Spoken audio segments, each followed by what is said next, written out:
നമ്മൾ ഇന്നേ ദിവസം യേശുക്രിസ്തുവിന്റെ അധികാരമുള്ള നാമത്തിൽ ഒരു നിമിഷം ഒന്ന് പ്രാർത്ഥിക്കാൻ വേണ്ടി പോവുകയാണ്.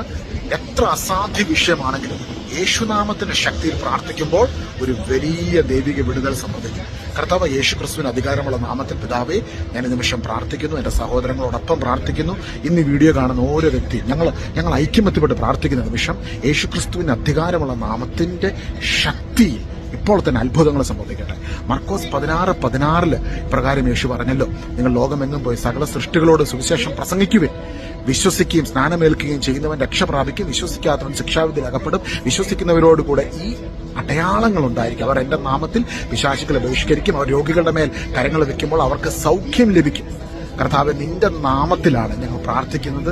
നിന്റെ നാമത്തിൽ പ്രാർത്ഥിക്കുന്ന നിമിഷം വലിയ അടയാളങ്ങളും അത്ഭുതങ്ങളും സംഭവിക്കട്ടെ. കൊളോസസ് 3:17 വചനത്തിന് ശക്തി, 3:27 വചനത്തിന്റെ അഭിഷേകത്തിനാൽ ദൈവ വചനത്തിന്റെ അഭിഷേകം ഇപ്പോൾ വെളിപ്പെടുന്ന നിമിഷം ഇത് കേട്ടുകൊണ്ടിരിക്കുന്ന ഓരോ ഭവനങ്ങളിലും വ്യക്തികളിലും പ്രത്യേകമായിട്ട് ഡിപ്രഷൻ, മാനസിക സമ്മർദ്ദം, മനസ്സിൽ വല്ലാത്ത വിഷമത്തിലൂടെ കടന്നു പോകുന്നവരെ അവർക്ക് വേണ്ടി പ്രത്യേകമായി പ്രാർത്ഥിക്കുന്നു.